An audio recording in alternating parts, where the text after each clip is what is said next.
Mesdames, Messieurs, bienvenue sur Africa TV.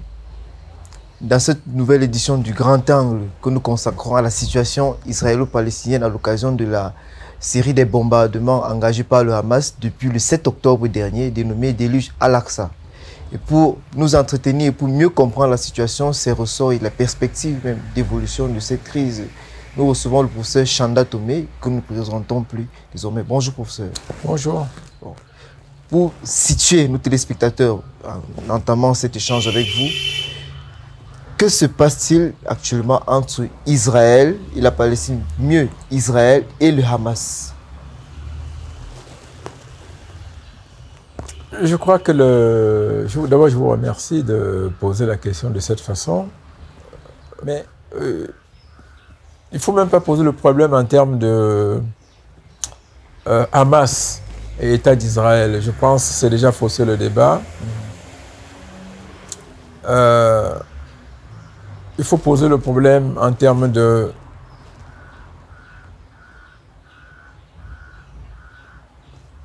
dégradation de la situation dans le Proche-Orient en général. Et puis, pour faire simple, ce sont deux peuples qui aspirent tous à exister, à vivre et à faire reconnaître leurs droits légitimes. Et ces droits légitimes, en réalité, passent par la consécration de l'implantation de ces peuples sur un territoire. Or, des deux, il y a un qui manifestement n'a presque plus de territoire. Donc, qui en réalité s'est vu dépravé de ses terres. C'est le peuple palestinien. Il y a un autre, le peuple israélien, qui est en réalité un foyer de refuge des Juifs du monde entier, qui, comme vous le savez, ont été victimes sous le nazisme d'un véritable génocide. Mais depuis 1947 ou 1948, si je ne m'abuse, il existe un État d'Israël. Cet État a été créé dans un espace au-dessus des terres que le peuple arabe en général considère comme étant la terre de Palestine. En conséquence de quoi, ce sont les Palestiniens qui n'ont véritablement plus d'espace qui leur est propre et qui luttent depuis 1948 donc à avoir un foyer national consacré en État, reconnu internationalement par les Nations Unies, par toutes les organisations internationales, par tous les autres États. Le Hamas est un épiphénomène dans la conflagration et la configuration géopolitique globale de la sous-région ou de la région. Parler d'Israël et d'Hamas en guerre, c'est assez réducteur, très réducteur. Vous savez que nous sommes passés par plusieurs guerres, 3 grandes guerres en réalité. Quand on parle de 3 grandes guerres, on veut ici parler de celles qui ont mobilisé tous les Arabes en tant qu'État, non plus simplement en tant que peuple, en tant que communauté culturelle ou religieuse. Il y a eu 3 grandes guerres, dont la dernière date de 1973, qu'on a appelée la guerre du Yom Kippour, parce qu'elle a été déclenchée en pleine fête juive, le Yom Kippour, qui est une fête juive extrêmement importante. Alors, depuis lors, nous avons eu beaucoup d'évolutions.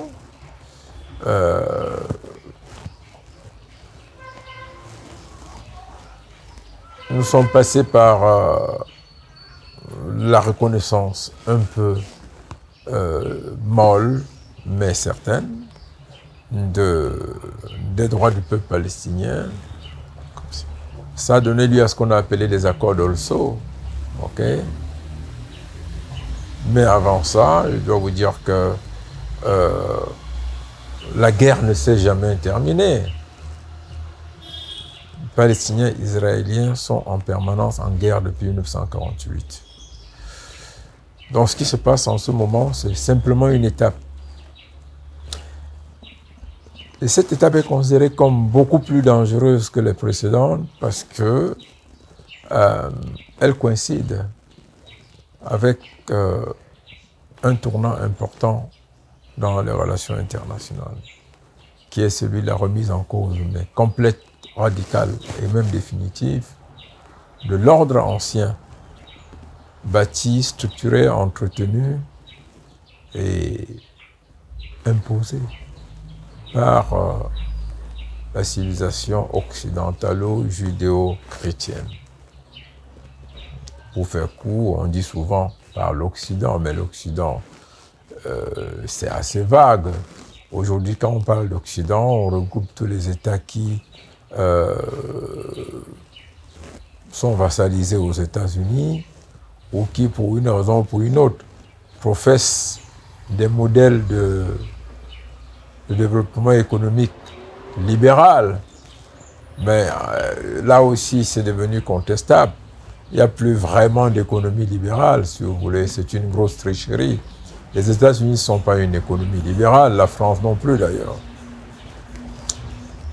Parce que, à la moindre alerte d'une puissance technologique ou d'une innovation qui leur échappe, ils ferment les vis.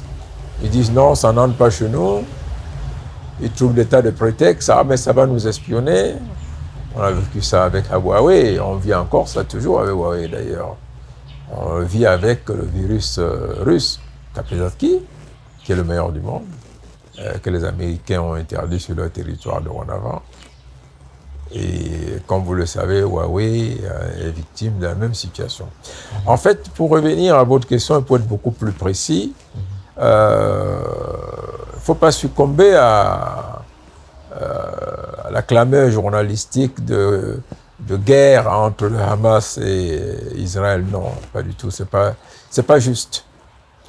S'il y a une guerre, c'est une guerre entre Israéliens et Palestiniens. Et le motif de la guerre, c'est aussi tout simple que ça. Les Palestiniens revendiquent leur terre, ils revendiquent le droit d'exister à l'intérieur des frontières sûres, reconnues internationalement, et puis érigées en État. Israël, dans le même temps, évidemment, est un État structuré, fait de descendants, je veux dire, de ce qui reste, des descendants d'un peuple qui a été victime d'un génocide terrible sous Hitler. Mais si je vais reprendre ce que disait un célèbre journaliste camerounais, que vous ne devez pas connaître parce que vous êtes jeune, il s'appelait Ebongwe Sowele.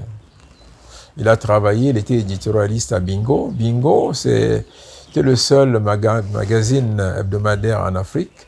Il était mensuel, il n'était pas hebdomadaire, avant Jeune Afrique. Bingo. Et Ebongwe Sowele avait dit, parlant de cette situation un jour, il avait écrit, ça m'avait marqué, j'étais en classe de 3e. Il avait écrit, avoir souffert ne donne pas le droit de faire souffrir. Et c'est toute la problématique aujourd'hui, si vous voulez. Il n'y a aucun doute. L'accélération de la situation actuelle vient de ce qui est beaucoup plus visible, c'est-à-dire l'attaque massive du Hamas, qui dans la mémoire collective,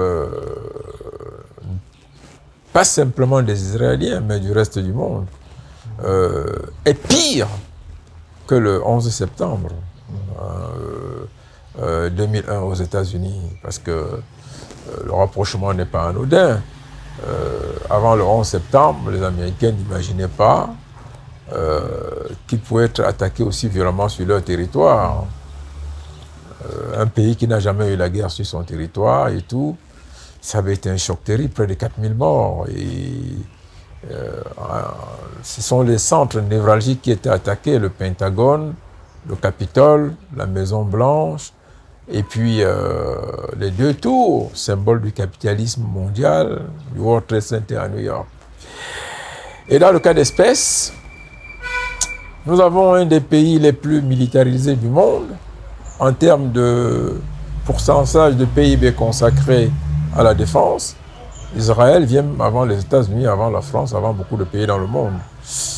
On parle d'une armée hyper, super puissante. On parle d'un pays hyper protégé. Ben, écoutez, voilà, en quelques heures, ce mythe-là s'est effondré. C'est pour ça, c'est le facteur aggravant dans la question. En fait, un mythe vient de tomber. Le mythe est tombé et ça crée beaucoup de problèmes, ça remet en cause beaucoup de certitudes. Et au centre, donc, vous avez la problématique existentielle de deux peuples. Et c'est le fond du débat, en réalité, c'est le fond de la question. C'est la raison, la cause de la guerre, parce que c'est une guerre et elle va exister tant qu'on n'aura pas un État palestinien. Voilà. Merci, professeur. Alors, vous disiez justement que les analystes comme vous le confirment également que c'est l'une des attaques les plus, peut-être la plus virulente, l'attaque terrestre la plus virulente qu'ait connue l'État d'Israël, qui met justement en cause le système de défense israélien qui, comme vous l'avez dit, vous avez souligné que ça pourrait être un mythe, que c'était l'un des plus performants au monde, si ce n'est le meilleur. Mais le mythe dit que ce mythe ne serait-il pas prématuré? Parce que s'il y a des affirmations selon lesquelles le système de défense israélien est le meilleur au monde, il y a un certain nombre d'éléments objectifs qui auraient permis de le souligner. Est-ce que vous n'imaginez pas que c'était certainement le cas et qu'il y a eu des fissures à un moment donné et peut-être, quelles sont les fissures? Non, on n'allait pas regarder ça. Je crois que c'est aléatoire, si vous voulez. Tout ça est souvent dit pour impressionner les gens. Ce sont les marchands d'armes qui tiennent ces propos-là. Moi, je suis, entre autres, un spécialiste des doctrines militaires et des technologies des armements, parce que j'y ai d'ailleurs consacré plusieurs travaux. Je suis, entre autres, l'auteur du premier travail retentissant sur l'équilibre des forces nucléaires tactiques Est-Ouest en Europe. Je l'ai fait en 80. Et je crois que je vous invite à avoir un peu une lecture des différents conflits qui ont eu lieu jusqu'ici. Les Américains avaient à l'époque sorti un avion qui disait que l'avion était invisible. C-117. Voilà, on disait, personne ne peut même voir cet avion arriver. Eh ben, écoutez, 2 ont été abattus dans la guerre Yougoslavie. Là, dès le premier jour d'engagement, ces avions ont été abattus. Ensuite, je vais vous dire aussi que dans la guerre actuelle en Ukraine, il y a au moins 2 éléments importants. Vous vous rendez quand même compte que tout ce qui est dit sur les armes se retrouve contrarié par les réalités du terrain. On a parlé des chars Léopard, des chars Abraham, on a parlé des antimissiles Patriot. Tout ça a été détruit en Ukraine. De même, on a vu des drones pénétrer les défenses russes dans la mer Noire et s'attaquer à la base navale, s'attaquer à des navires. Pourtant, c'est le pays qui, sur le plan de la défense, antiaérienne, dont de la technologie des missiles. La Russie est à des années-lumière en avance par rapport au reste du monde. Donc, on ne peut d'ailleurs pas parler des S-500 ou des S-400 ou même d'ailleurs des S-300 modernisés. Donc, non. En fait, un pays en guerre en permanence, comme l'État d'Israël, et a raison parce qu'il est entouré de pays arabes qui ne l'aiment pas du tout. Pas qu'ils n'aiment pas le peuple juif, si vous voulez, mais qui n'aiment pas la politique de ses dirigeants. Je pense que c'est important de le répéter ici. Yasser Arafat, lors de son premier discours à l'Assemblée générale des Nations Unies en 1974, avait insisté là-dessus. On attendait de voir un terroriste, on avait tout présenté le LP comme un mouvement terroriste et son chef comme un chef terroriste, exactement comme Mandela en Afrique du Sud pendant longtemps. Mais la tribune des Nations Unies, il avait prôné la paix, la coexistence entre deux peuples, ainsi de suite. Donc je crois que Israël a des raisons de se méfier, ça c'est très important parce que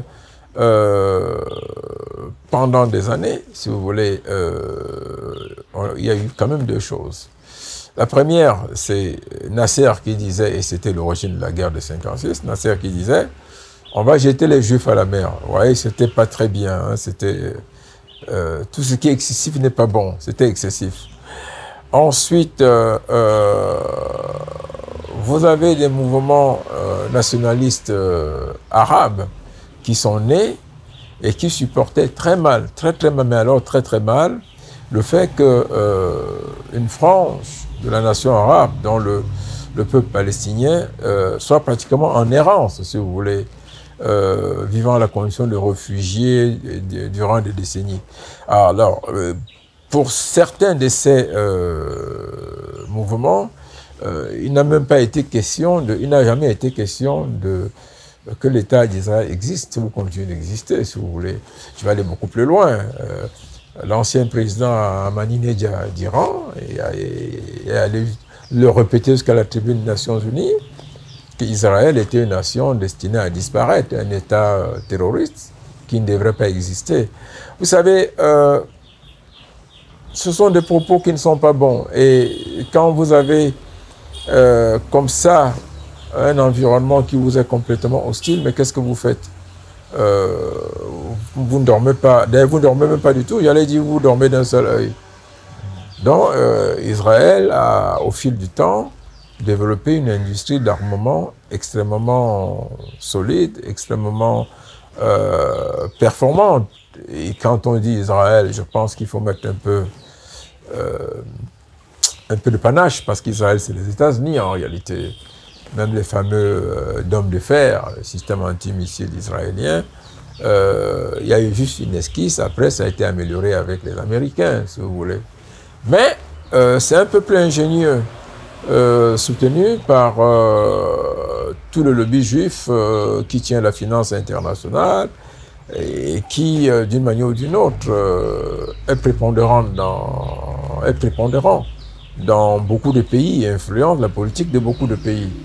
Donc, laissez de côté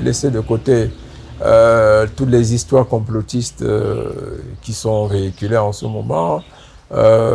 Tantôt, c'est Israël même qui a organisé le Hamas pour faire ça. Tantôt, il y a eu des traîtres à l'intérieur. Tantôt, quand même, ça ne change rien. Israël serait hyper puissant. Non, pas du tout. L'expérience a démontré dans la constellation des événements mondiaux qu'il faut faire attention. Il n'y a plus aujourd'hui des nations supérieures, de peuples supérieurs. D'ailleurs, c'est un mythe véhiculé par les impérialistes et les colonialistes. Aucun individu, aucun peuple, aucune nation n'a aujourd'hui le monopole de la connaissance scientifique, ni du progrès technologique. Donc, l'intelligence humaine est universelle et une seule en réalité. Parce que dans tous les grands laboratoires du monde, les arrières porte. Et il n'y a personne qui a la nationalité du pays où tout cela se développe. Donc, laissez ça de côté. Revenons au problème essentiel. De quoi est-il question? Pourquoi est-ce qu'il y a des risques? Comment on peut s'en sortir? Voilà. Avant d'aller vers ces questionnements, je voudrais quand même savoir comment ne l'ont-ils pas vu les services de sécurité israéliens? Que le sud d'Israël serait attaqué de la manière la plus virulente possible. L'on accuse le premier israélien d'avoir orienté sa politique vers un certain nombre d'accords avec l'extrême droite et du coup il a lésé un certain nombre de volets de la société. Non, non, je crois que non. Et ça encore, je continue de vous dire qu'il faut... Ne vous laissez pas envelopper par ce genre de thèse. Nul n'est infaillible en réalité. Il faut bien comprendre ça. Quand il dit souvent nul n'est infaillible, je prends souvent mon propre cas, si vous voulez. Il a fallu qu'il y ait le conflit de Bakassi ou la dispute de Bakassi pour qu'un universitaire assis et censé maîtriser la cartographie de mon pays, la géopolitique de la sous-région et même de la région, que j'ai prenne conscience qu'il existait un endroit qui s'appelle Bakassi, qui est disputé, si vous voulez. Je n'en avais aucune idée avant. Donc, nul n'est infaillible. C'est une manière de vous dire, ne succombez pas à ce discours-là, service des renseignements. Non, il y a des failles partout, si vous voulez. On peut poser des bombes jusqu'à la Maison-Blanche. On peut la poser au Kremlin. On peut la poser, n'est-ce pas, au siège du Parti communiste chinois, on peut la poser à l'Élysée. Non, la défaillance humaine est quelque chose de logique, si vous voulez. Il n'y a pas de perfection dans les œuvres humaines. Il n'y a pas besoin d'aller dans la Bible pour le savoir. Et puis, vous parlez du service de renseignement, mais ce sont les êtres humains, des hommes et des femmes, même des enfants, qui font la ressource humaine des renseignements ou des services spéciaux. Écoutez, pendant près de 20 ans, les structures les plus élevées, les organes centraux de l'Allemagne de l'Ouest étaient infiltrés par des espions soviétiques. Donc, ils travaillaient en réalité pour l'Union soviétique. On a découvert, même aux États-Unis, pour vous dire que ça ne pardonne pas dans ce domaine, on a découvert un ingénieur américain qui était dans la marine et qui avait travaillé pendant 30 ans pour fournir des secrets militaires extrêmement avancés à l'État d'Israël. Donc, même entre soi, même en famille, hein, pour vous dire, ça ne pardonne pas. Il a été jugé et condamné très sévèrement. Alors, on n'imaginerait pas qu'Israël espionne les États-Unis, si vous voulez, alors que c'est un fait, ça a existé. Donc, il y a une volonté de distraire l'opinion avec ce genre de discours, de dire Israël a fait ça, pourquoi le Hamas commettre la faute de l'attaquer, et puis après eux ils vont raser Gaza, réoccuper Gaza, détruire tous les dirigeants du Hamas. Bah écoutez, c'est un discours inutile parce qu'en réalité vous ne pouvez pas, il s'agit d'une cause nationale, vous ne pouvez pas détruire une cause nationale si vous voulez. Vous avez tué Ruben Oumniobé, vous avez tué Steve Biko, vous avez tué Sankara, vous avez tué Lumumba. Mais les causes panafricanistes demeurent, il y a une régénérescence au fur et à mesure que les jeunes... Vous n'allez jamais éteindre le radicalisme chez un peuple qui revendique ses droits légitimes, si vous voulez. Donc, c'est tout simplement un discours. J'ai vu je dirais pas la bêtise, mais la fanfaronnade des États-Unis, qui avec le plus gros porte-avions du monde, mais attendez, ça ne sert à rien. Vous déplacez une ville pour aller mettre au rivage de la Méditerranée. Les jeunes hommes qui ont détourné les avions pour aller détruire les 2 tours du World Trade Center, bah, écoutez, il y avait les satellites, il y avait les porte-avions, il y avait les missiles nucléaires, ça ne les a pas arrêtés, si vous voulez. Donc, il y a une part de publicité, une part de besoin d'événementiel. Quand les journalistes n'ont rien à dire, voilà ce qu'ils disent. Par contre, je vous conseille de vous attarder beaucoup vraiment sur les implications de cette situation aujourd'hui pour les relations internationales, sur l'avenir du peuple d'Israël, pas ce qu'on raconte dans les Bibles. Hein, dans la Bible, c'est encore une fanfaronnade, une bêtise judéo-chrétienne avec laquelle on empeste, on encombre l'esprit des nègres et du tiers-monde. Non, pas ça.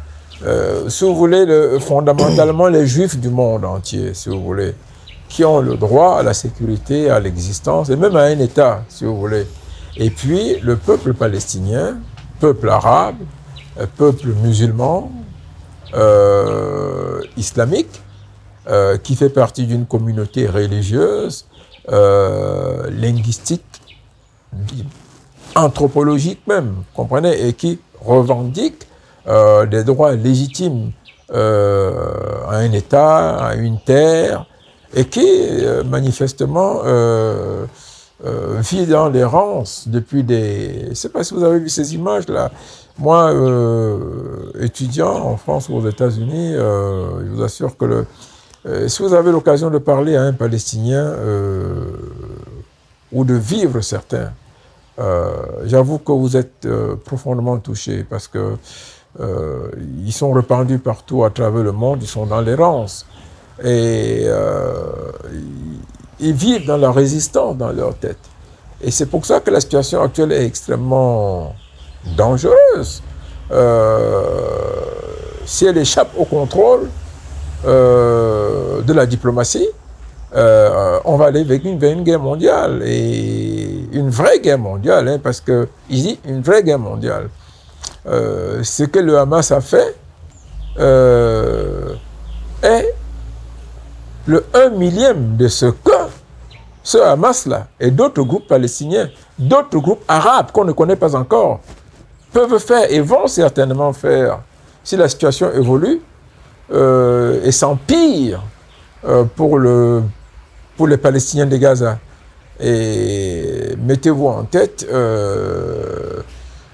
moi personnellement je vis dans l'inquiétude en ce moment parce que ça va affecter le monde entier et personne ne souhaite ça. Personne ne souhaite ça et on va retrouver la situation des années 1980 où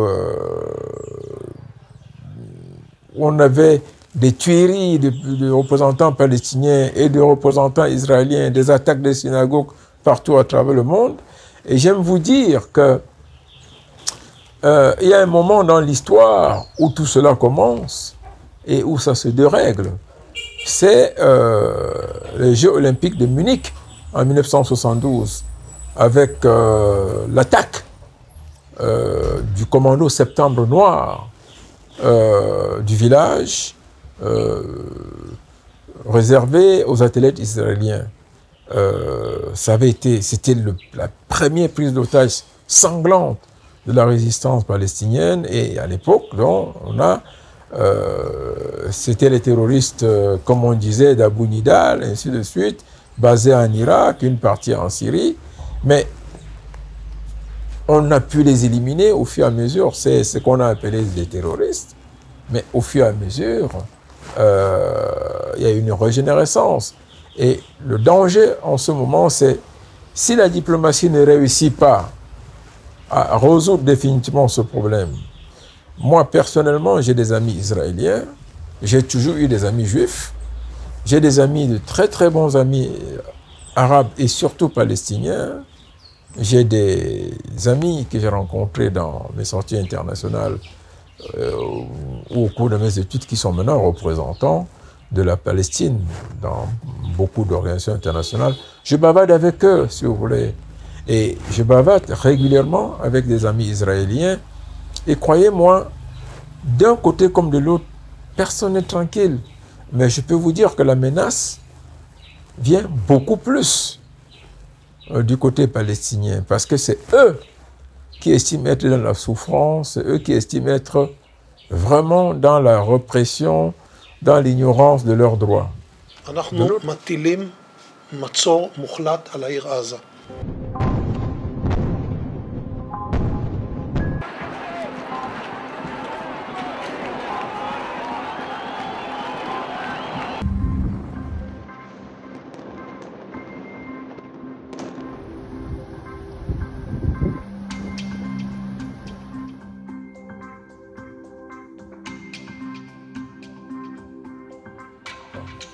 De l'autre côté, vous ne pouvez pas ignorer ce que les Juifs ont vécu sous Hitler, si vous voulez. Un événement comme celui qui vient de se produire remet directement dans leur mémoire qu'ils sont une communauté à la fois humaine et religieuse qui n'a pas encore réellement acquis sa sécurité dans le monde entier. Les images des gens courant partout à l'aéroport Ben Gurion à Tel Aviv, ils sont terribles, c'est pas beau à voir. Et là, on se pose la question, qui a fait quoi et qui a commencé quoi? Et c'est à partir de là que la situation actuelle doit être analysée, essayer d'être comprise. Il y a au moins 3 temps. Le premier, c'est la politique étrangère des États-Unis. Et je vais vous surprendre.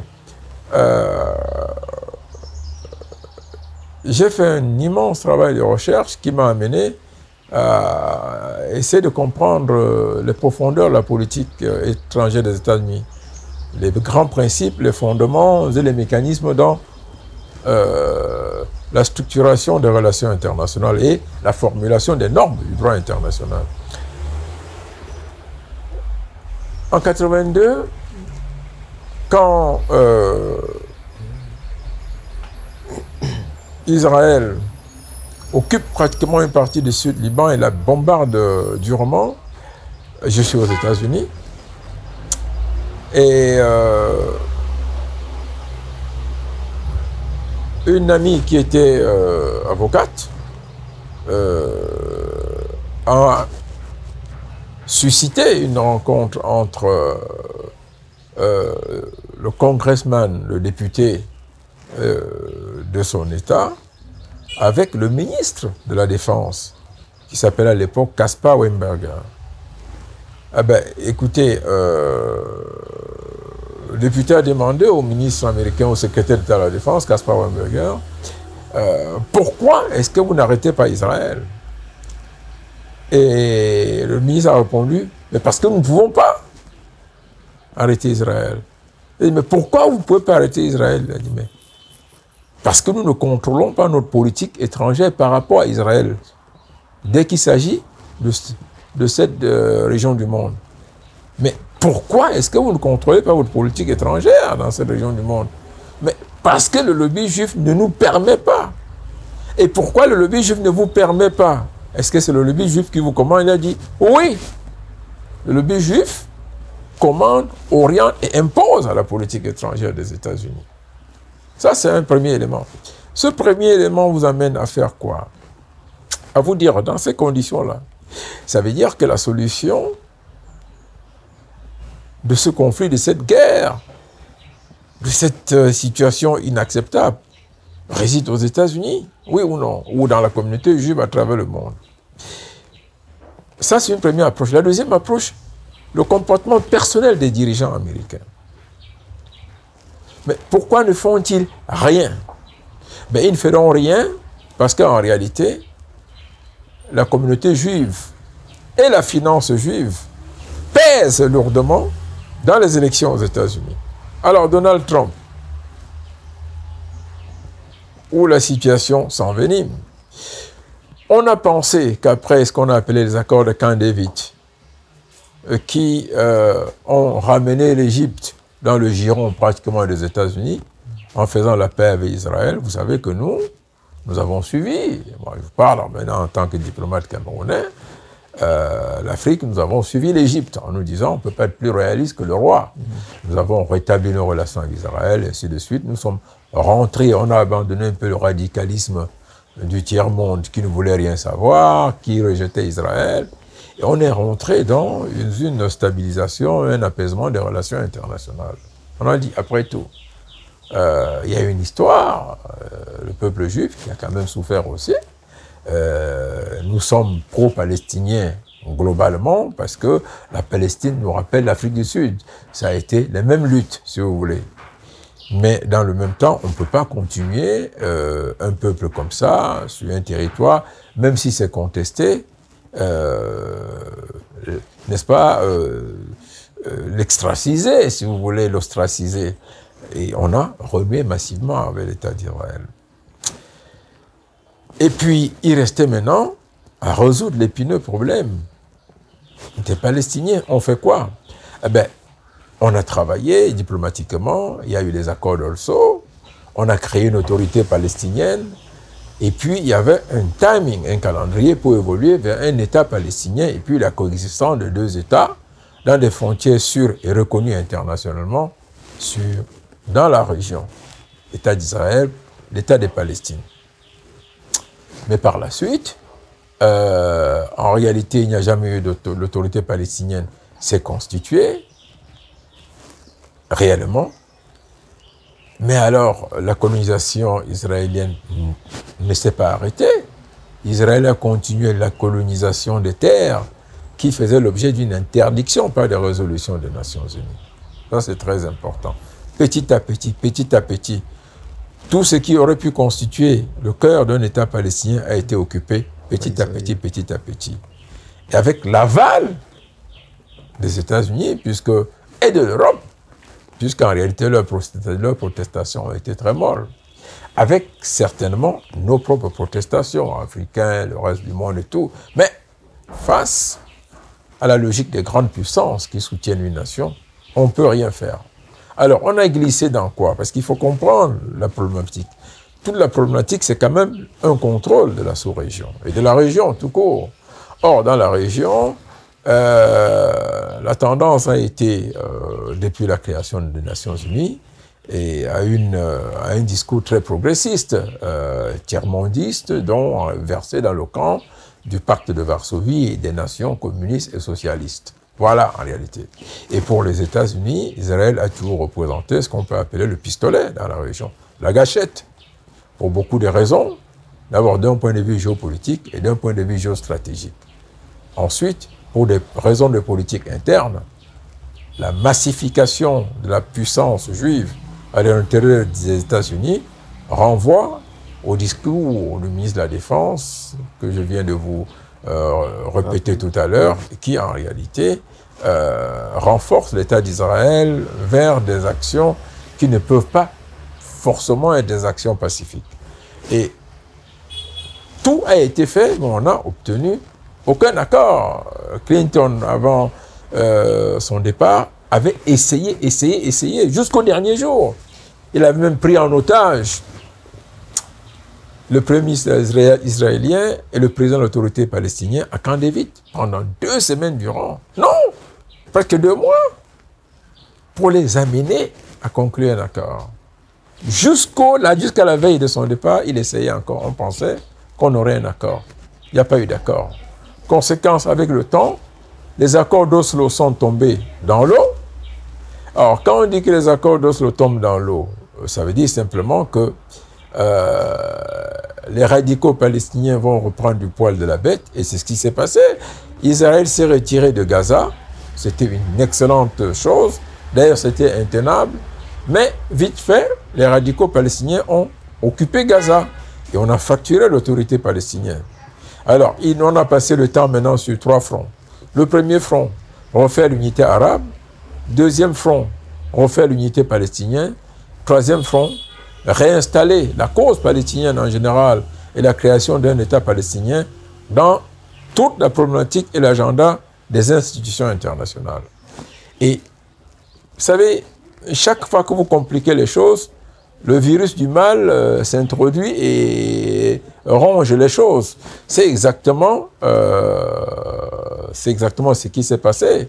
Conséquence, on est parvenu à un point où, pour la diplomatie américaine, on allait tout faire tranquillement pour profiter de cette situation, amener plutôt tous ceux qui étaient contre l'État d'Israël à renouer de bonnes relations avec l'État d'Israël, abandonner les Palestiniens à eux-mêmes, refaire même des choses qui étaient interdites par les Nations Unies.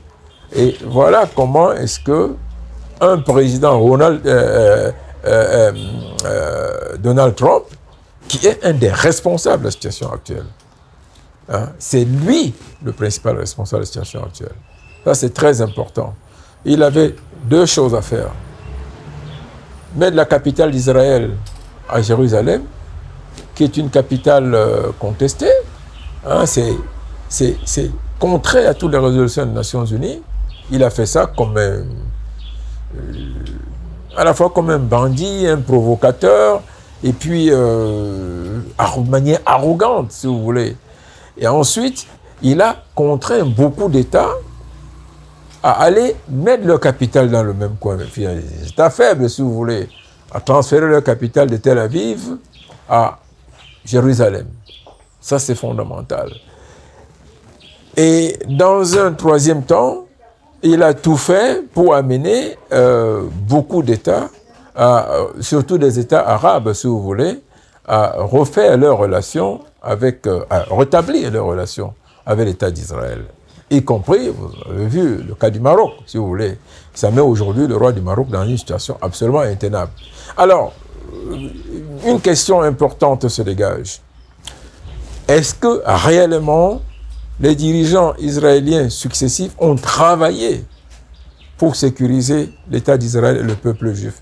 La question est non aujourd'hui. Parce qu'on ne peut pas faire preuve d'une telle myopie, si vous voulez. Les dirigeants israéliens sont responsables, mais alors à 100% de la situation actuelle. Parce qu'ils auraient pu anéantir le nationalisme arabe simplement par des voies diplomatiques, en donnant plus de la voix à des négociations fructueuses pour un État palestinien, effectivement, dans des limites reconnues internationales, que les deux États vivent ensemble. Ils auraient pu et dû arrêter la colonisation des terres palestiniennes, constamment décrier, dénoncer à travers le monde. Vous savez comment ça se passe? Pour cette colonisation, au fur et à mesure, on a détruit les champs palestiniens, on a déporté les populations, on a détruit les maisons, et c'est tout simplement inacceptable d'un point de vue moral, si vous voulez. Et d'un point de vue technique, d'un point de vue géopolitique et géostratégique, vous ne pouvez pas travailler à mettre des grenades sous votre pied. C'est ce que les dirigeants israéliens ont fait au fur et à mesure. Vous ne pouvez pas non plus contrôler les extrémistes. Chaque fois quand la diplomatie d'apaisement échoue,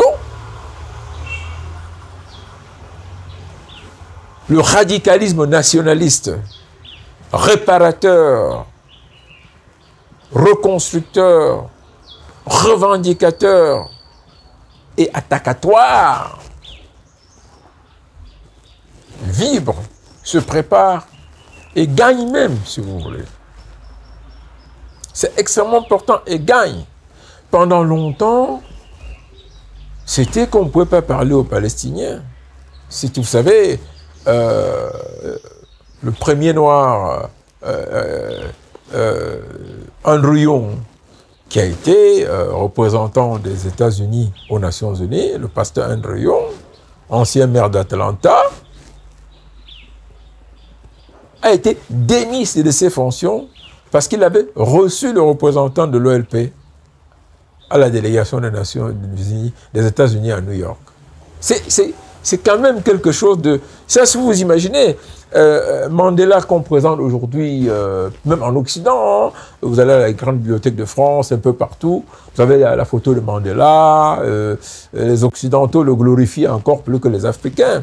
Mais il était catalogué comme un dangereux terroriste, si vous voulez. Donc les terroristes d'aujourd'hui sont les nationalistes triomphants, les libérateurs de demain, si vous voulez. Alors, voilà les erreurs de Donald Trump Et voilà les erreurs des dirigeants israéliens. Quand vous mettez ça bout à bout, vous vous rendez compte que, en fait, la situation actuelle a des origines précises et une cause. Vous ne pouvez pas avoir dompté l'Arabie Saoudite, dompter l'Égypte, dompter le Maroc, dompter les Émirats, hein, dompter le Koweït et tout ça, et puis abandonner complètement les Palestiniens et vous attendre à avoir la paix du cœur, la paix du ciel. Ça ne peut pas marcher, si vous voulez. Les dirigeants israéliens sont à 100% responsables de cette situation. Moi, ça m'embête beaucoup parce que c'est un peuple ingénieux, c'est un peuple qui a beaucoup souffert. Le génocide juif, c'est quelque chose de vrai. Parce que certaines personnes s'amusent souvent à dire « Ah oui, mais... vous savez, et puis, ça nous renvoie à des discours terribles aujourd'hui. J'ai entendu des choses qui m'ont pratiquement enlevé le sommeil. Un gros responsable militaire israélien a dit écoutez, il faudra laisser aucun d'eux vivant, on va leur couper tout, l'eau, l'électricité, la nourriture, on va les écraser, on va les faire disparaître. Mais dans le même temps, un Palestinien a déclaré ah mais pourquoi Hitler n'avait pas terminé le travail? Ça c'est des déclarations extrêmement embêtantes, si vous voulez. Quand vous êtes un être humain normalement constitué et que vous avez envie de voir la paix dans le monde, ça vous embête, si vous voulez, et ça vous embête beaucoup. Moi, quand j'ai entendu cette histoire de deux porte-avions américains qu'on allait diriger, en fait, tous ces navires-là n'ont pas de travail. Il faut justifier. Le Gerald Ford, le plus grand porte-avions, a coûté 13 milliards de dollars. 13 milliards de dollars. Alors, il faut bien que ça fasse quelque chose, que ça travaille. On balade ça comme un grand bijou touristique et on dit ça menace personne, ça. Voilà. Alors, merci pour cette présentation qui nous ramène, qui nous donne des détails sur les sources de la situation actuelle. Et nous conduit à la question suivante. Quelles sont les implications géopolitiques, notamment en termes de risque d'embrasement avec d'autres groupes armés et d'autres États dans la région ou la sous-région? Quelles sont les implications géopolitiques de ce conflit? D'abord, je vais vous dire,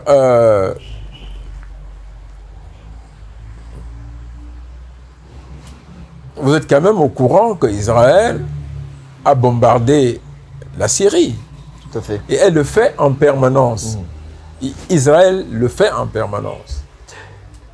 Ça ne peut pas être quelque chose que les Américains ne connaissent pas ou qu'ils désapprouvent complètement. Vous savez quand même que ça se fait avec la tolérance jusqu'ici de la Russie, qui a certainement les moyens d'empêcher ça.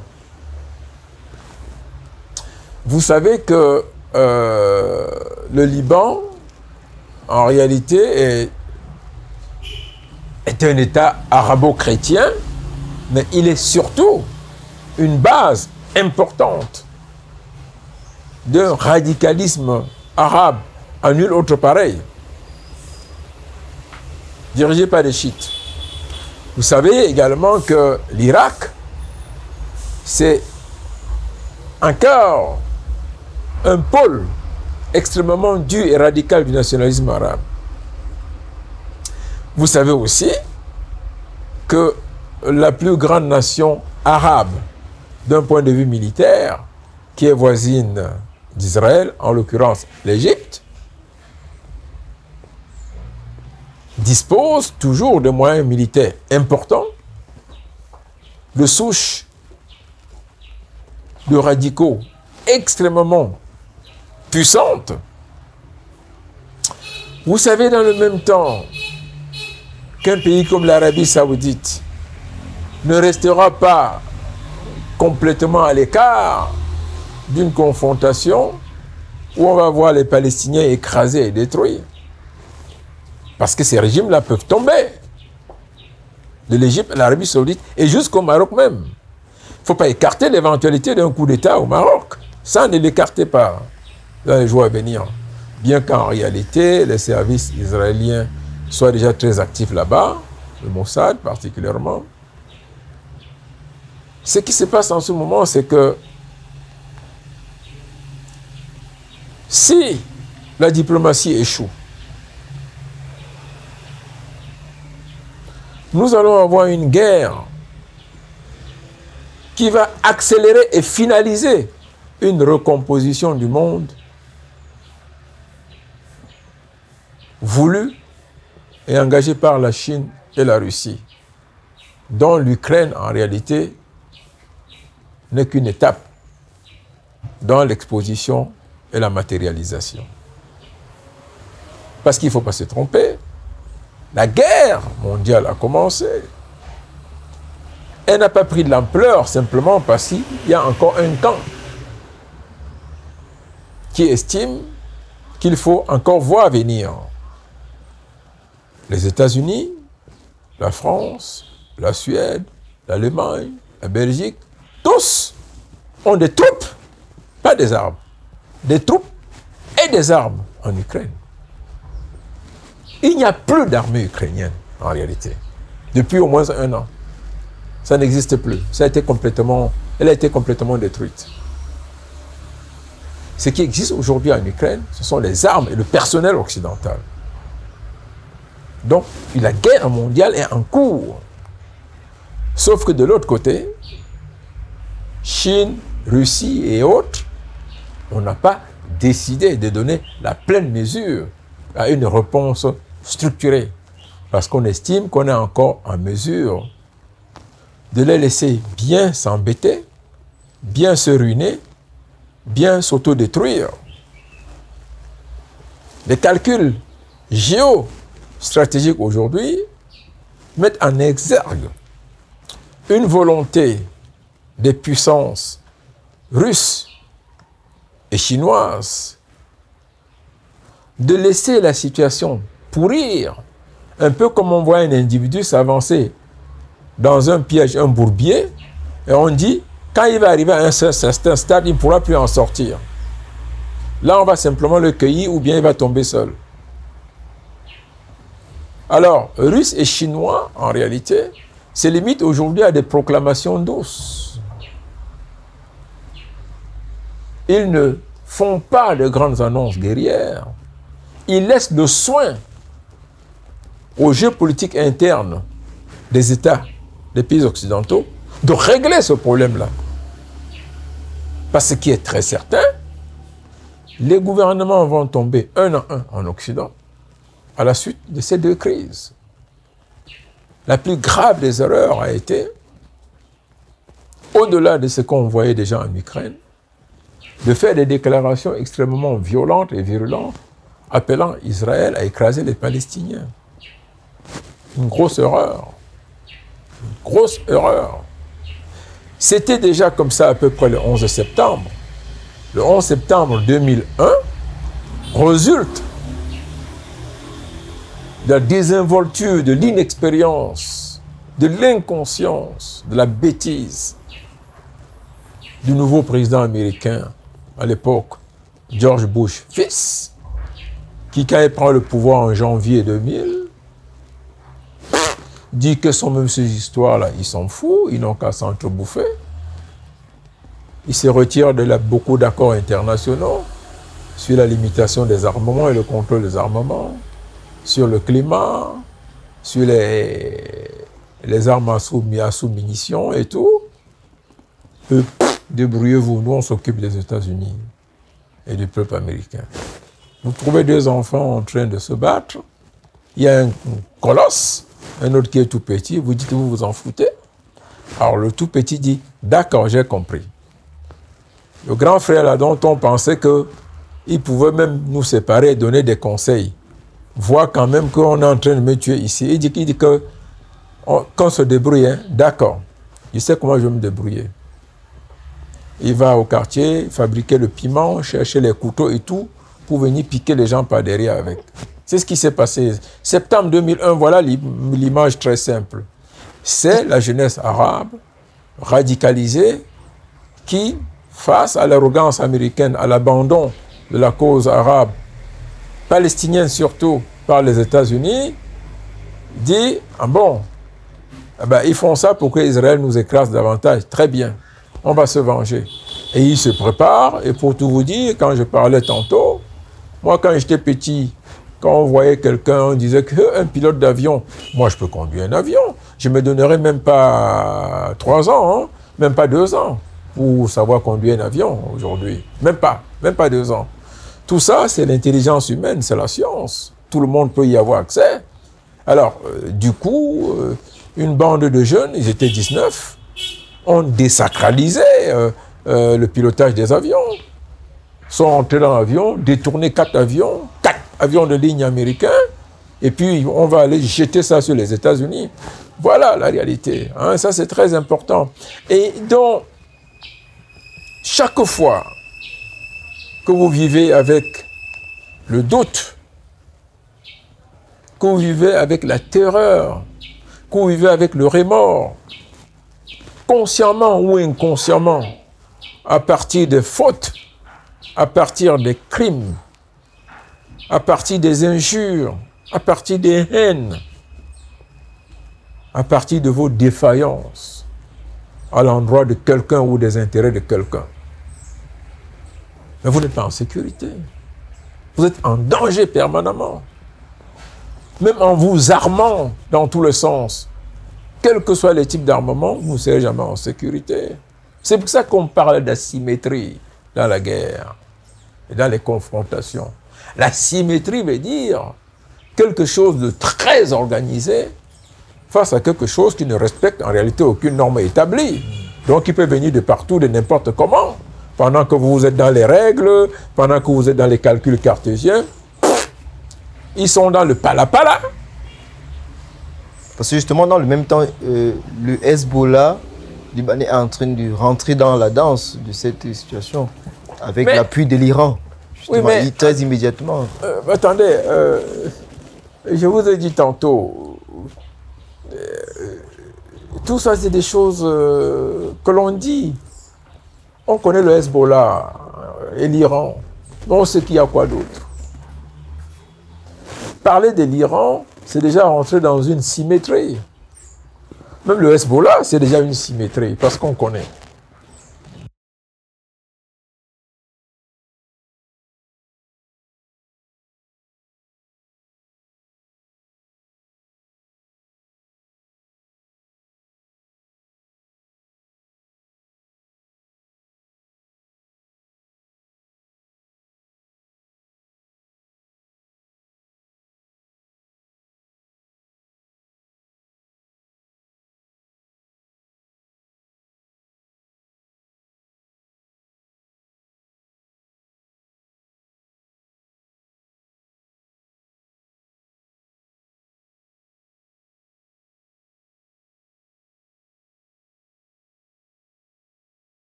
un État palestinien, un État israélien avec des frontières bien établies.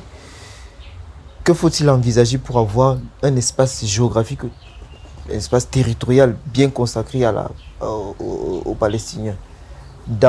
Après tout ce que vous avez présenté comme enjeux politiques, géostratégiques, avec les intérêts entre les différentes puissances mondiales qui ne semblent pas, dans l'immédiat, être intéressés à avoir cet État-là. Attendez, je crois que c'est peut-être dans la grande opinion qu'on continue à avoir ces doutes-là. Le tracé est connu. Le tracé est connu. Mais de ce tracé-là, c'est l'État d'Israël qui ne veut pas jusqu'à aujourd'hui. Qui a continué à le violer, à grignoter, n'est-ce pas, des espaces sur ce qui est considéré comme l'espace réservé à un État palestinien. Voilà la cause du radicalisme des mouvements palestiniens en réalité. Ils se rendent compte qu'à force d'attendre, bientôt, ce sera même plus possible. Parce qu'Israël construit des colonies au fur et à mesure, détruit les champs d'oliviers, hein, des populations arabes, et ils n'ont plus où aller, si vous voulez. C'est ça, c'est ça la cause. C'est ça la vraie source, en réalité, du radicalisme. Des gens comme le Hamas estiment qu'ils n'ont plus rien à perdre. Si on attend, bientôt il n'y aura plus rien. OK? Dès que l'actuel Premier ministre est élu, il prend un tournant à droite, il relance la politique de colonisation, et on détruit les cases arabes et les champs arabes pour implanter, n'est-ce pas, des populations israéliennes. C'est ahurissant, si vous voulez. Parce que lorsque vous réfléchissez, attendez, dans 20 ans, ces dirigeants-là seront considérés comme des criminels. Ils n'auront pas travaillé pour l'État d'Israël, pour le peuple israélien. Comprenez? Il faut savoir s'apaiser, il faut savoir triompher avec des atouts modestes, au lieu d'avoir une démarche grandiloquente, condescendante et tout, à partir d'une situation de force qui s'érode chaque jour. Israël reçoit beaucoup d'argent des États-Unis par an, près de 30 milliards de dollars, mais c'est rien du tout. L'argent ne fait pas la santé, la sécurité, la puissance des nations. L'expérience existe aujourd'hui. Les grandes causes d'injustice finissent toujours par tuer, par ruiner, par éliminer les auteurs de ces injustices-là. Et ce n'est pas bien, si vous voulez. À long terme, Israël est perdant. Et à long terme, personne, surtout pas moi, je ne souhaite pas que l'État d'Israël soit menacé dans son existence. Or, la politique de colonisation, en réalité, est de refus catégorique, n'est-ce pas, de négociation ou de réalisation de deux États vivant côte à côte, est un danger. Or, les dirigeants israéliens sont les causes de ce danger. C'est eux qui bloquent cette solution. C'est eux qui refusent ça. Or, j'aime mieux vous dire, il y a un autre danger. La population arabo-israélienne, donc israélienne d'origine arabe, croît beaucoup plus vite que la population non arabe d'Israël. Même avec les phénomènes de migration, les gens qui viennent de partout dans le monde pour s'installer en Israël, la population, les Arabes israéliens accouchent beaucoup plus et ont une démographie beaucoup plus importante. Ils sont au Parlement, ils sont partout, hein, ça c'est important.